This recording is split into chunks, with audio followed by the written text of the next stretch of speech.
Hey everybody, welcome to WeLikeDota. Please follow me on Twitch, Twitter, and YouTube at WeLikeDota. Welcome to the WeLikeDota Community Night.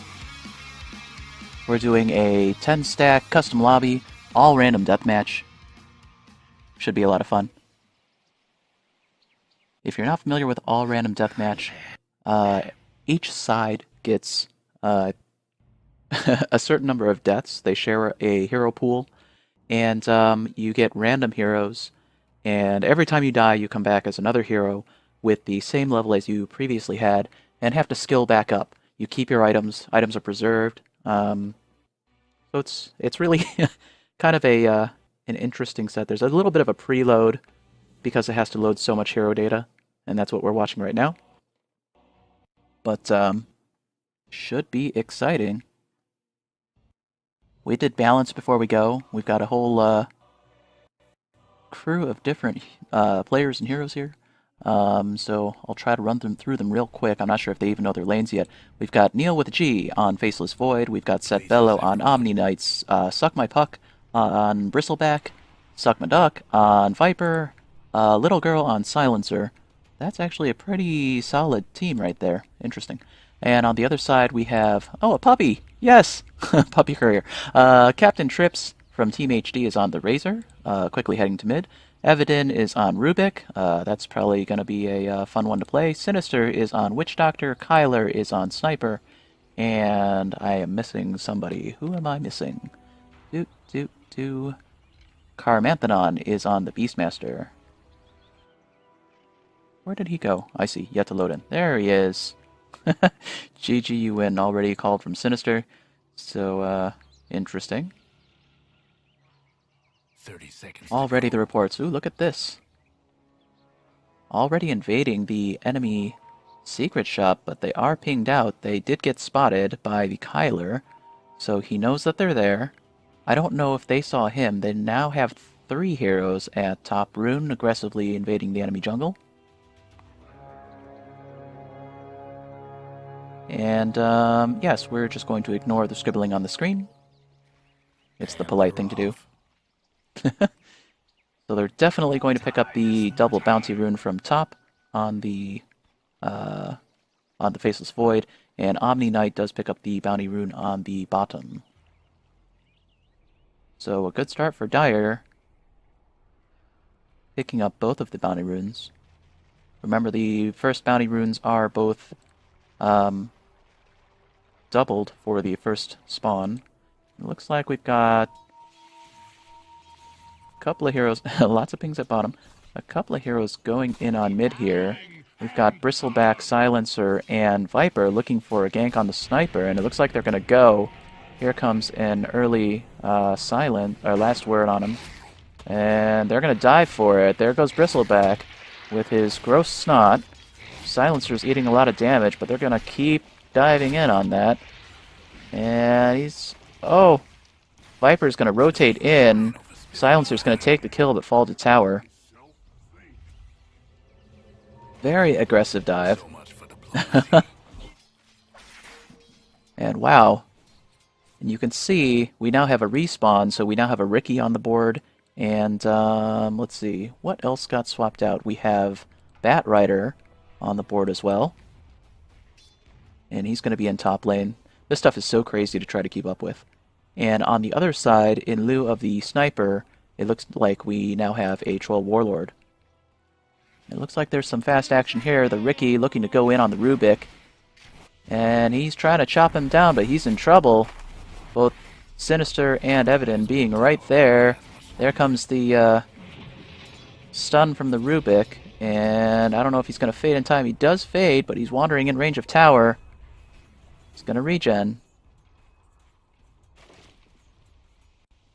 And it looks like he's going to get away in jungle. There is an Earthshaker cutting off the escape route of Evadin. Evadin? Evadin. I'm going to call you Evadin. Ricky's just waiting for that Kylar to get too aggressive on the Troll Warlord, seeing if he can go in on him. While we are waiting for action to happen there, let me see what's going on at top. We've got Faceless Void still. He has yet to fall, and Beastmaster also yet to fall. And it looks like they are going to trade a little bit here. Both doing a little bit of standard farming, and we'll see if they can play the long game. If you can hang on to a hero for a long time, that's of course the ideal, but generally a long farming hero is going to have the advantage if you can stay alive, like the Faceless Void. Oh, looks like we've got Troll here being pursued by the Bat Rider, but of course the Bat Rider does not have his lasso yet, so he is not yet at level 6. I'm going to pop up the game stats so we can see a little bit of the last hit. So that's going to be relevant. Faceless Void leading the chart there. Bat Rider and Ricky hanging out at mid now as a team. It's really wonky too when you're in all random deathmatch because of the way that you have to build a generic set of items in case you die. I mean, unless you're super confident that you're not going to die on your hero, it's really hard to build a kit that's specific to any individual hero. So you'll see a lot of this going on where you've got, you know, a shield, iron branches, and it looks like Faceless and this Beastmaster are going to go for each other.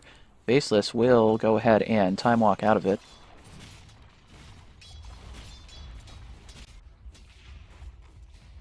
Oh, and look at this. We now have an Oracle on board. Now, how did that happen? It's so crazy.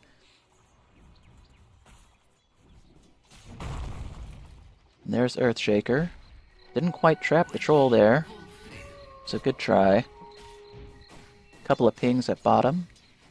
And it looks like we have a pull. And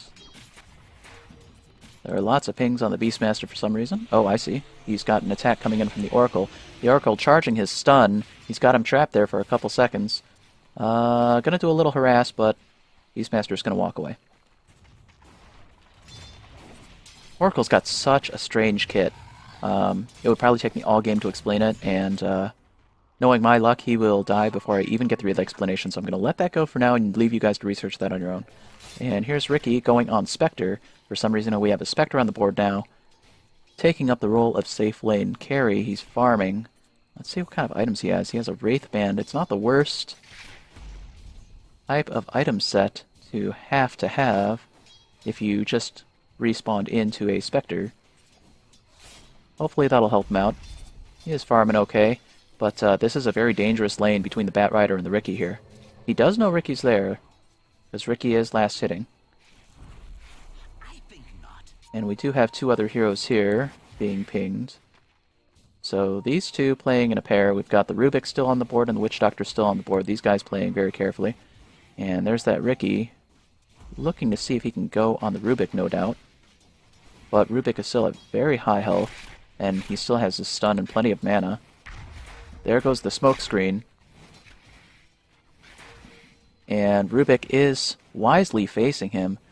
It's one of the things about Ricky is that if you stand and fight, he does way less damage than if you turn and run, because if you turn and run, he can backstab you. Here's a 2-on-2 matchup. They don't know Ricky's there. Ricky gets a backstrike. There comes a cocktail from the Bat Rider. And the smoke screen, which is actually pretty dangerous for the Rubik. And Rubik's getting a little bit low. He's definitely in dangerous range. Throws his stun, and they are able to secure the kill between the three of them.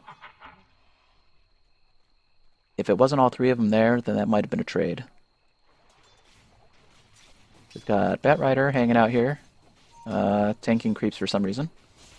Oh, because he's disconnected? Oh, there he goes. Someone's having technical difficulties. Oh no, lagging. That's a little rough.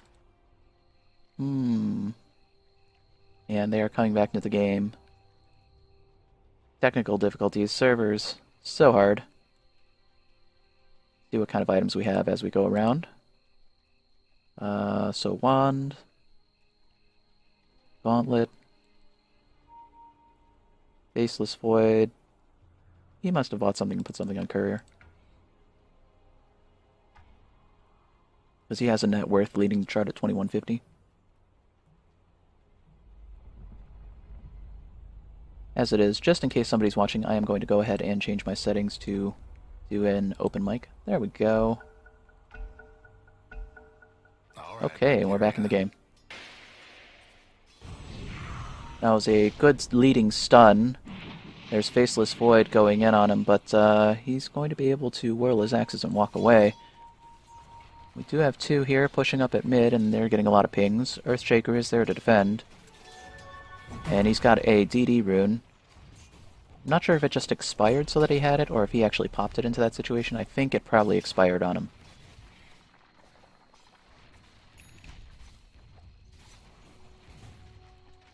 Such an awkward type of game in all random deathmatch. Witch Doctor will go ahead and pick up a rune, a bounty rune. You can tell from the kill count we are at 35 respawns left on Dire side and 38 respawns left on the Radiant. If you get down to 0 respawns, then and you die, you're not coming back. So that's when the game can be won by kills. The game can also be won as normal by taking the throne. So Earthshaker playing a zoning denial game. It looks like there's a gank attempt at bottom. Batrider is threatening on the Spectre, but the Spectre does know he's there. And here comes an Alchemist now. I don't know where he came from. Spectre is going to have to run.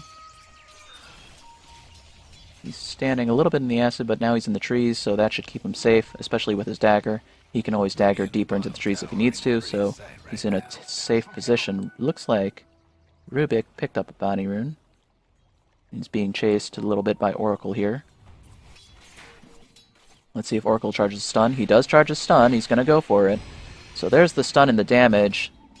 He will get responded by a levitation from the Rubik. Rubik's real low, so he'll head back to heal. And Oracle will take over farming mid. Yeah, it's a weird mechanic where Oracle actually has to charge his Fortune's End stun. It's channeled. And the amount that he channels it before it launches, and he can cancel early, by the way, is what allows him to stun, and the stun timing is equal to the time that he channeled. So Spectre still attempting to farm, but he is, unbeknownst to him, probably in a dangerous position where he's got the Earthshaker now looking to cut off his pathing. He can dagger over it as long as he doesn't get stunned. Here's a potion charge. Potion does connect, and that's going to be a multiple stun and kill on the Spectre. Good gank. And now Spectre will come back as something. You don't see what hero you come back as until your timer comes back. So in, what, another 11 seconds we'll know who's there. And now it looks like they're going to try to push up on tower a little bit, but they will be contested by two heroes. We have the Witch Doctor and the Troll Warlord. They are scouting out the jungle. They do see the Oracle. Oracle already had his stun channeled on Sinister on the Witch Doctor. Witch Doctor will heal and run away. There's a stun from Witch Doctor as he goes.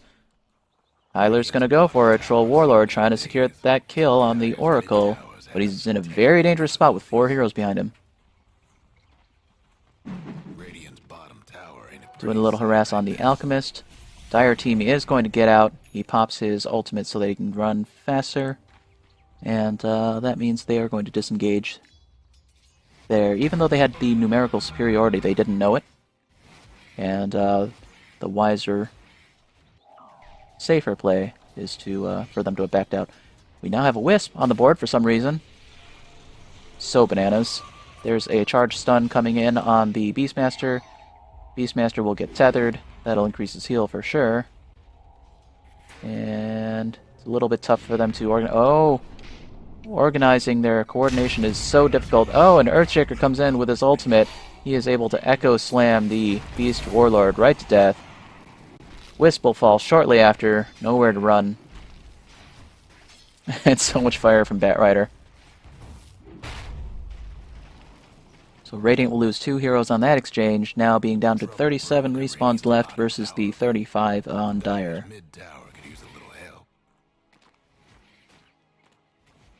Rubik's doing a little bit of farm at one of the more accessible camps.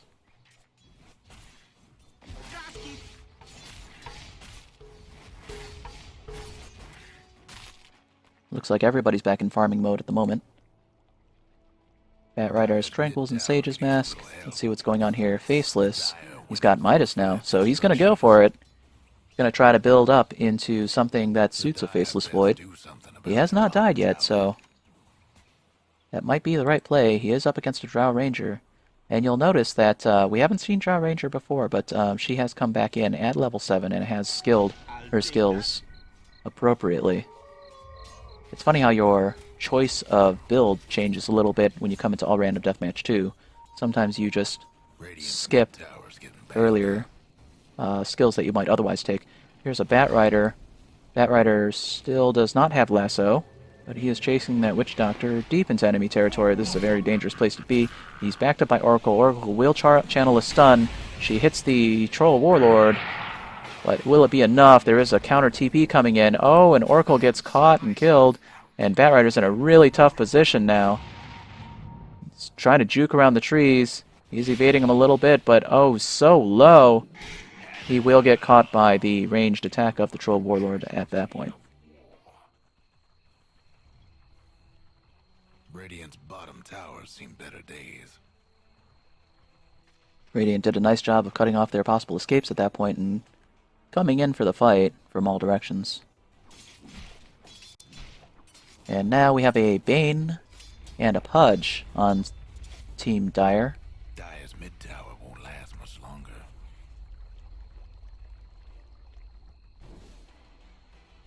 And we have a Visage on the Radiant side.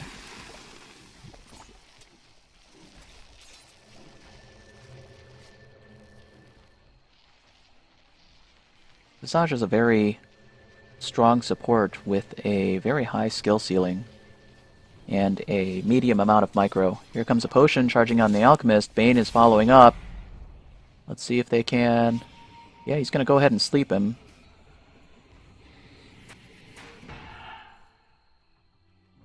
Oh, almost giving Pudge the position for the hook. That was a weird laugh. What was that? Witch Doctor just got Faceless. Oh no! Faceless Void falling to Witch Doctor. I missed it. But that's tough. Because now you see Faceless Void, when he comes back in, will have built for a carry. If he gets a carry that Midas is appropriate for, then this could be okay for him. But if he doesn't, that's going to be a kind of rough position to be in. Witch Doctor's in a tough spot. Does get caught by the ultimate of Pudge. Trapped by Earthshaker, and he will fall right there. That was good. Good positional play. Those are two good positional heroes. Rubik coming in to back up mid. And Karmanthanon did pop the Death Prophet ult. Looking for the fight there.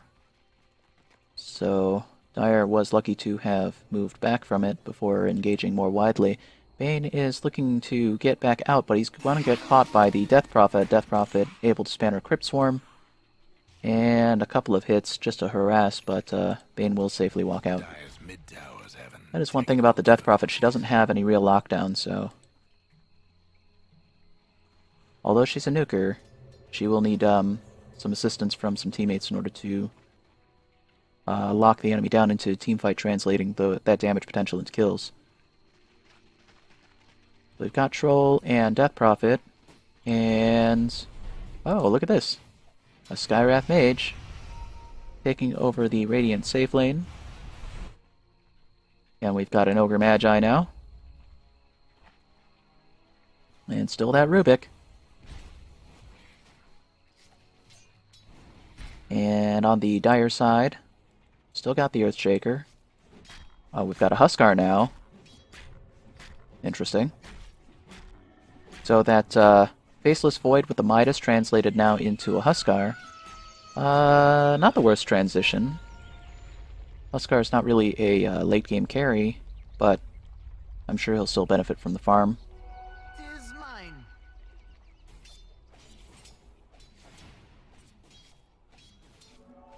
Looks like Bane has skipped his Enfeeble, which is a sort of laning ability, and you can see he's skilled his other three, the Brain Sap, the Nightmare, and the Fiend's Grip instead. Someone's dropped out like a kid in And we school. have a disconnect on the Bane. Looks like he was running back, so fortunately he will run back to base instead of standing out somewhere that's unwise. We have a Scout Earthshaker. Ooh, that hook almost connecting on the Death Prophet. That's probably going to scare them away from a Roche attempt. We're back. It's a nice place to have an illusionary Earthshaker. Wise to stand behind the tree to give them some vision in case they go for Roche, but not reveal yourself from the ramp side. Radiant can't see him unless they actually move to a different angle around the tree. Oh, look at this. There was a hook on the Troll Warlord. They're going to secure that kill pretty easily, even though he is... Oh, look at this! He was able to regen some, popping his wand, but still gets nuked down by the Earthshaker. Now, Alchemist going in, ultimate charged, but he is surrounded by three heroes. He's in a tough spot. Does get... Oh, wow, what a save from that hook. But I think Rubik actually grabbed his hook and hooked him back. He looks like he still might walk away.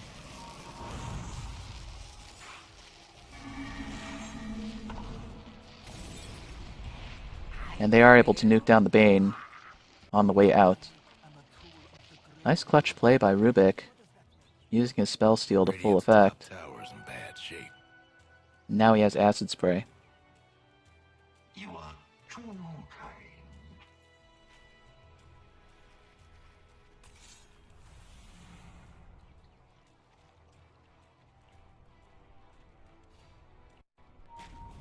So Huskar is still taking on the farming role.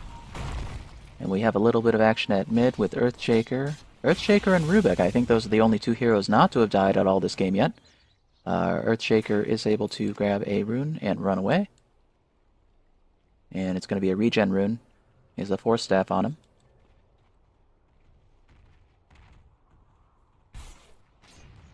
And we have a Sven on the board now. Tranquil, Sage's Mask, and Voidstone on a Sven. Because that makes sense. That is one of the crazy things about the all-random deathmatch. You never know what you're gonna get.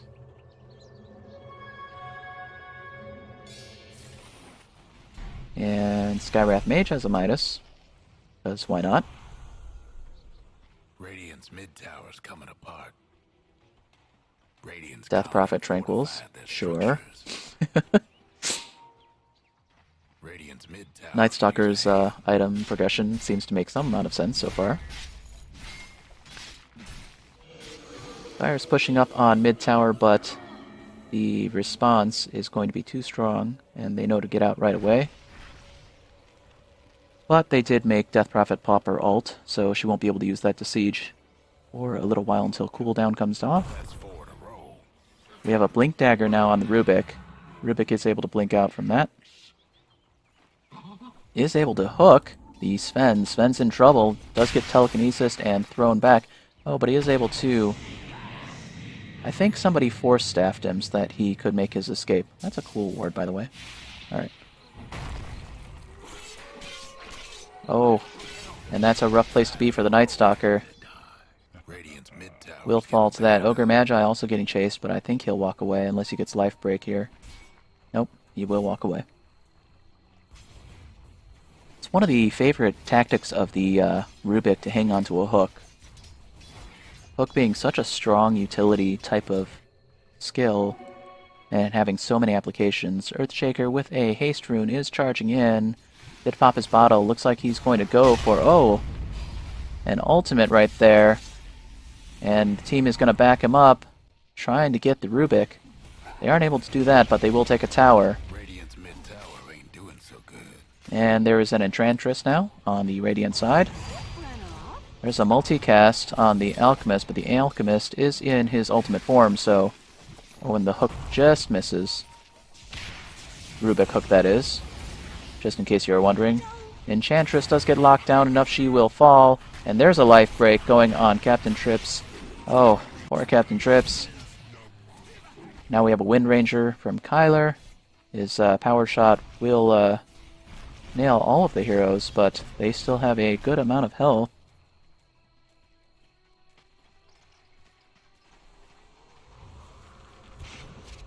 So we're now at 29 respawns left on Radiant, 31 on Dire. And they are threatening to take Tier 2 mid towers. Radiant's mid tower's coming apart. It looks like Dire is retreating to farm for a little bit. Dire's bottom tower's getting... Alchemist going ahead and punching some mud golems. And we have Fudge sitting in the Roche pit. Guess what's happening? Not sure if he wants to Roche or if he's just looking for an opportunity to hook. Maybe waiting for a response when people spot the Alchemist. Not sure. Rubik will take a bounty rune. And Rubik may spot the Huskar right here. Maybe Huskar will spot the Rubik.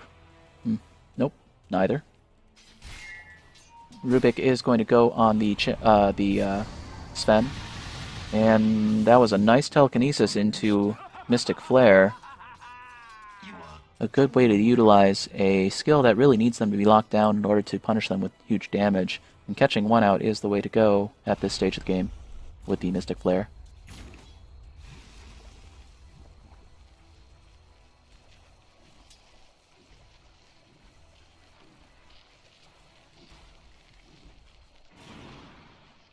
The long-range arrow will miss the Alchemist.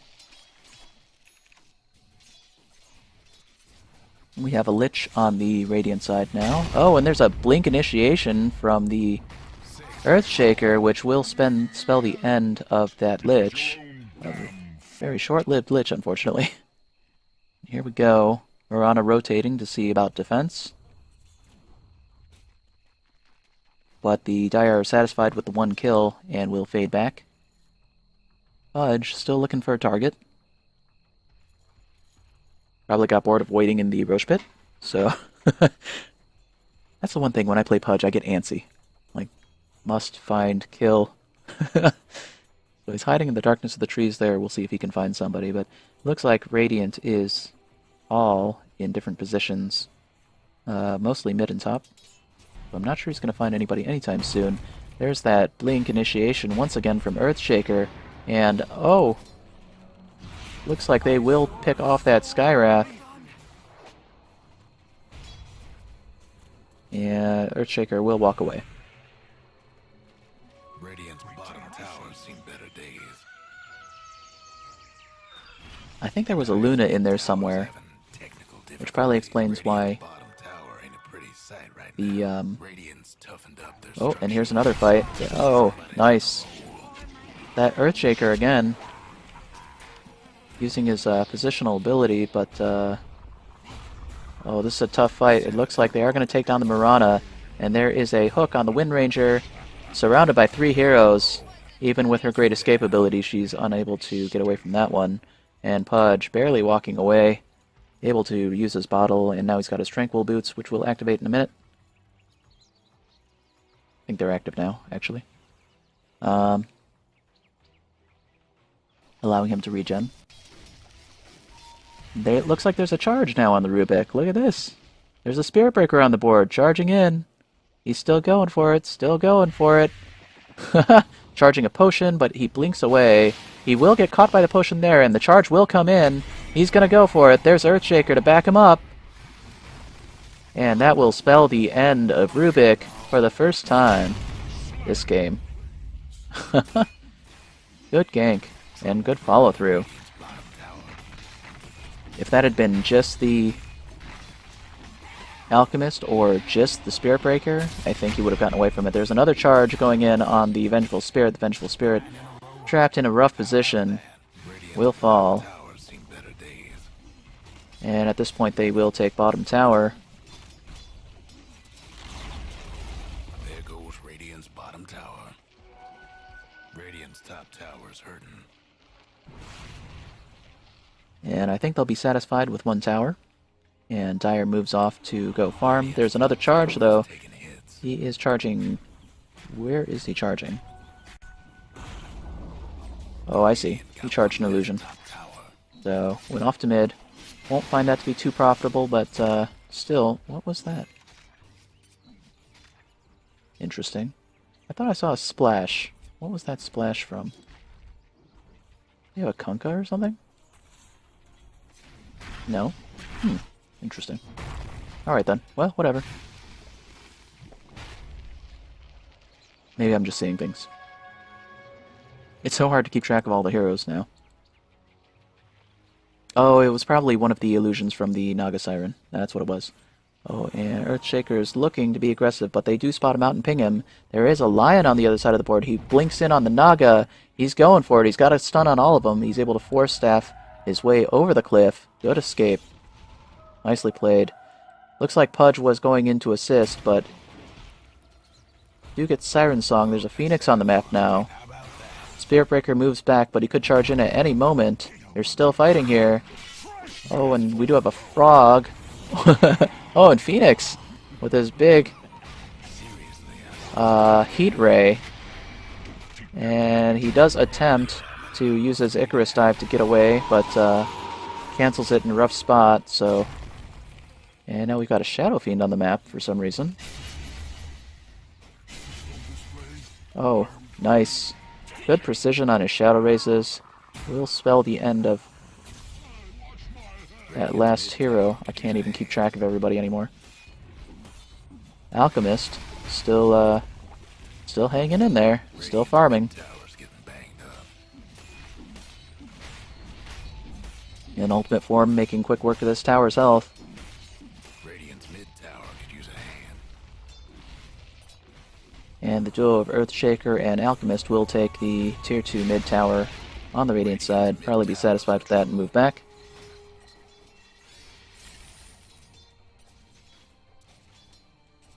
The Shadow Fiend now has a Midas and Blink. And he has built his Ags. Interesting. I was going to say, I don't think he has an Ags upgrade, but it will at least give him some stats. Once again, the rough weirdness of all random deathmatch. But sometimes, I mean, Aghanims has so many pieces that if you were already most of the way to building it, you might as well just complete it so that you can get 6 slotted more relevantly.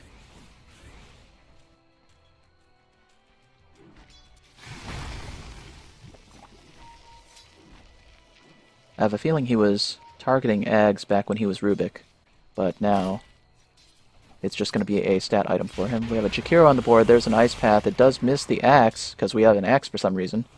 I keep saying for some reason, because I am just confused about what heroes are where. And a Morphling. Sure, why not? There's an Ice Path going on the Huskar. And Pudge looks like he is taking out the Jakiro. It looks like he was a little bit out of position there. We've got a Lina on the board. And we've got Alchemist charging a potion. I can hear it. There it is. And they do nuke down the Morphling.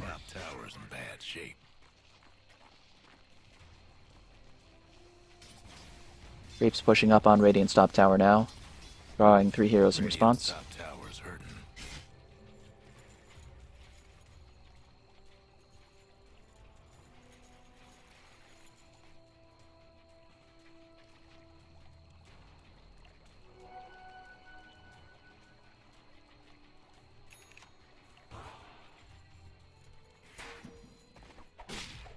I do like a 4 staff on a Pudge, so that works out.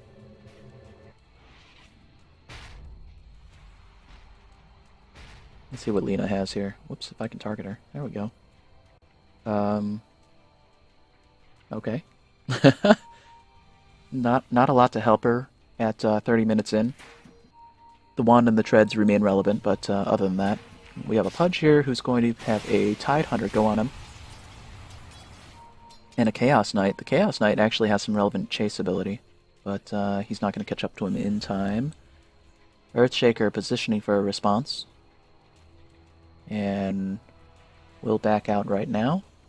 We have 2 heroes pushing up on top, which will probably draw a response from Radiant in a second. Here comes Tidehunter looking to respond to the Alchemist popping his ultimate.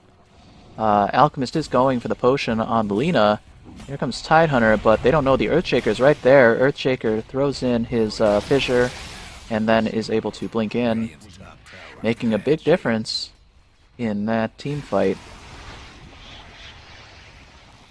And they're able to Eul Scepter and smack down the Tidehunter going in on that. Chaos Knight will respond, but I think that was a non-optimal initiation with the Reality Rift.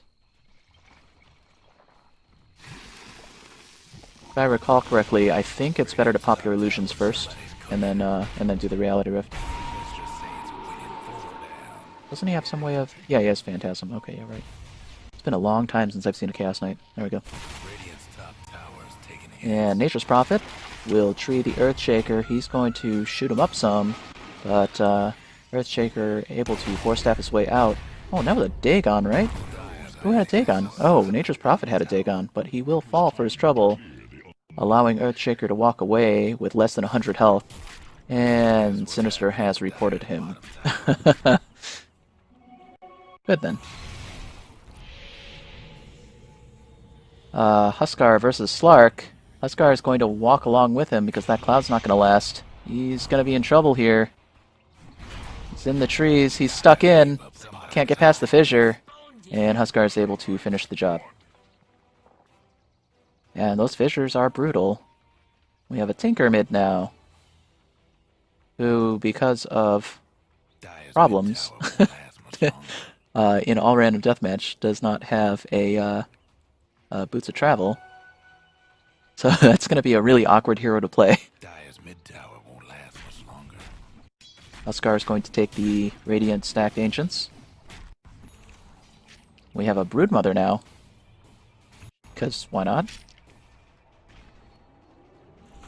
A Broodmother with a Blade Mail and a Yule Scepter. Sure. Love it. Let's keep going. A Brewmaster now. With the weirdest kit. Okay. And a Dazzle with a Helm of the Dominator and a Midas. Carry Dazzle. Here we go. Shadow Shaman with a Dagon. Okay. And a Warlock. Warlock is going to not be here for very much longer. And a Venomancer. Wards are always good. That Dazzle's in trouble. Oh, Dazzle, run! Oh no! There's a March. It might save him. That's a lot of damage to stand in. Venomancer was going to go for it, but he will not now. And that will be the end of a Nyx Assassin, who I did not know was even on the board. Oh, and Dazzle falls. And a good blink from Earthshaker. He does turn into a chicken for his trouble, but the team does end up getting the Tinker. AA versus Earthshaker. He is invisible, but AA knows he's there. He's looking for him. He's looking for him. Ooh, still looking for him. Oh, and he's not invisible anymore. Gonna wander away and blink. He is hiding. Oh, AA is still looking for him. There's a Cold Feet. Oh man, look at this.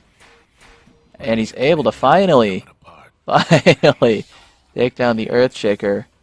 FML indeed. But he had a really good run. He was Earthshaker for the whole game, if I am not mistaken. We are now at 4 respawns left on Radiant to 25 respawns left.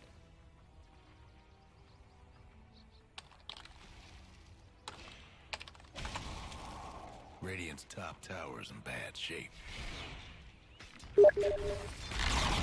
Top tower will fall to the Huskar. And Broodmother taking advantage of the webs to cross impassable terrain. If you buy back, do you get the same hero? No. No. I wish. Creeps pushing up on Radiant's top tower, which means they are threatening to break high ground.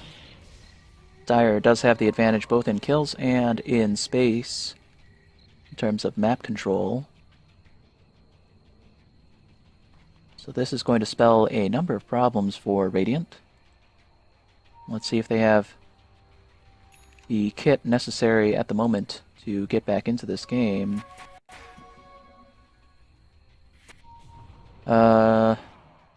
Radiant is not, unfortunately, able to top the KDA board.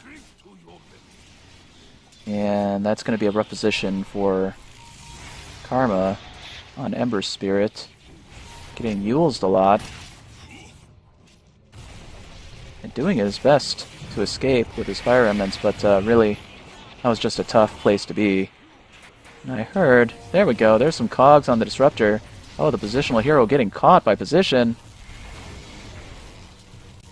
He's still... Oh, does get nuked down by the Thunderclap, but a prescient AA is able to take the kill for that. But Clockwork again back in, going after the AA. He may not get him, look at this. Well, let's see, Broodmother trying to finish the job desperately. Going in on the... Oh, but look at that. She got Ghost Sceptered and was not able to right-click the AA, though he was so low. Was that a Ghost Scepter? What was that? Oh, it was, Pugna. I think. Yes, there we go. He decrepified him. There we go. Nicely done. Save the AA. And AA is still going for a big build. Look at this. Demon Edge. Because why not?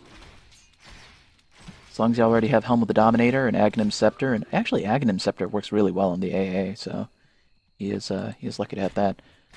Huskar. What do you have? Heaven's Halberd. Good pickup. And a Satanic. Also a good pickup. So he has some relevant kit. He's got his BKB. You know, now that I think about it, BKB is a good item to have in all random deathmatch. And Legion Commander, Sang and Yasha, Boots of Travel, Blade Mail, and a Shadow Blade. All very good things for Legion Commander, so somehow she lucked into a hero that is relevant for her skills, or her item progression. We've got a Magnus. Interesting.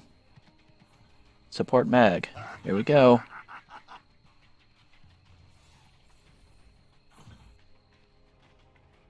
And a Quap. She has some positional items. I think that was previously, yeah, it's settebello. I think he was one on Earthshaker previously. So, still a good, relevant set so far. She doesn't have the mana pool that I think she needs in order to be super effective, but at least she has the positional items. She does need to be able to blink on her targets, or Force Staff, or both. So, that'll help her out a lot. Then, Wraith King. I don't know where he came from, but sure. Why not? And a Zeus, apparently. Where is Zeus? Nope. Nope. Look at this. And a Shadow Demon. AA going toe-to-toe, but will fall. I don't think that was a duel. Nope.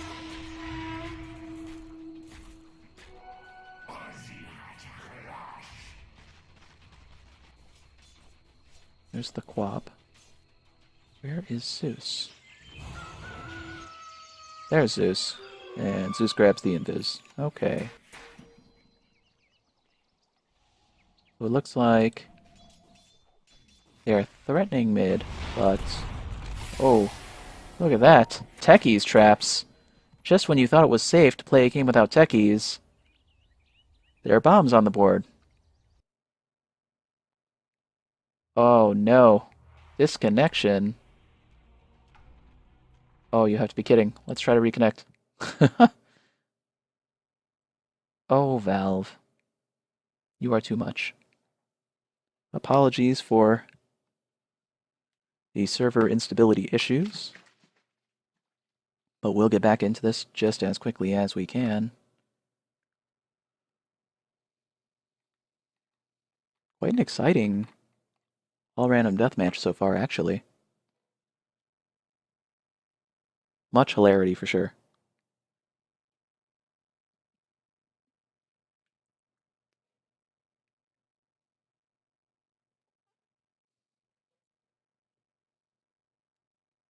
Pardon me while I take advantage of this pause to sip a little water.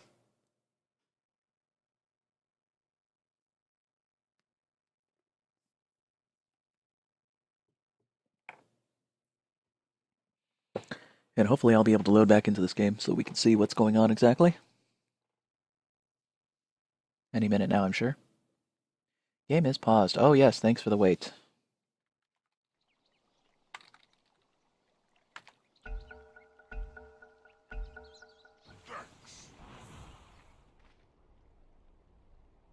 Yeah, Magnus is apparently still crashed. But we'll get back there. In the meantime, I'll scope items real quick. So Legion Commander now has a Gem of True Sight. That could be very relevant.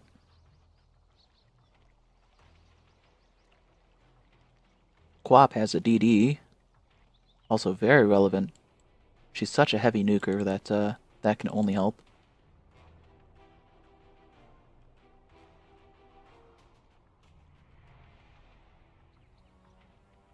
And there are 0 respawns left on the Radiant side. So they're in a tough spot. If they die for real this time.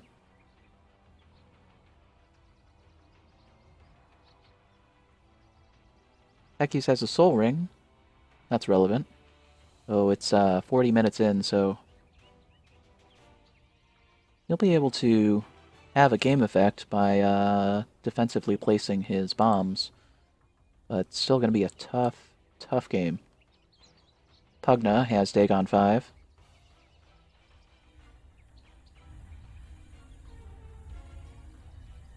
And Karma on Magnus. And I think Karma on Magnus is the one we're waiting for. Hopefully he will be able to load back in a second.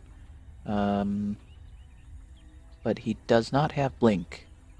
And I'm not sure he's going to get Blink anytime soon. Unless it's currently in a stash or something. Interesting. Fantasy points? Huh. I have never seen that before. Never paid attention. Fantasy points, I have no idea what that would mean. But good then. GPM. Is GPM relevant in an all-random deathmatch? I am not sure.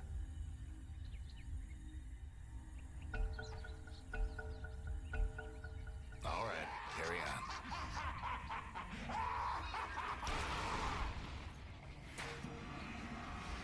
on. Okay, looks like somebody else is controlling Magnus. And they're able to burst down the Shadow Demon a little bit with him. Oh, wow. That's actually a significant amount of damage. Legion Commander's going for it. She's going to try to duel that Wraith King.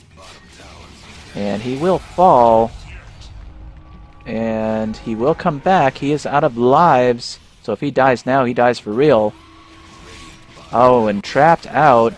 Wraith King will fall. Ancient Apparition falls. Pugna falls. They are all 3 players gone. We have only the Magnus and the Techies left. And 19 respawns on Dire, which means Dire is going to take this game for sure. A good gameplay by all Techies. Not willing to go without a fight. We'll play some bombs. But oh, Zeus is just going for it. And so is the Quap. They are able to get the Techies out of the game. Get out of here, Techies. Magnus, you go away too. That will be the end of the game, right there. Well played, guys. Congratulations to Dire. A very well done series, and we will continue with Community Night right after this. Thanks for watching, guys. Appreciate it. See you in a few.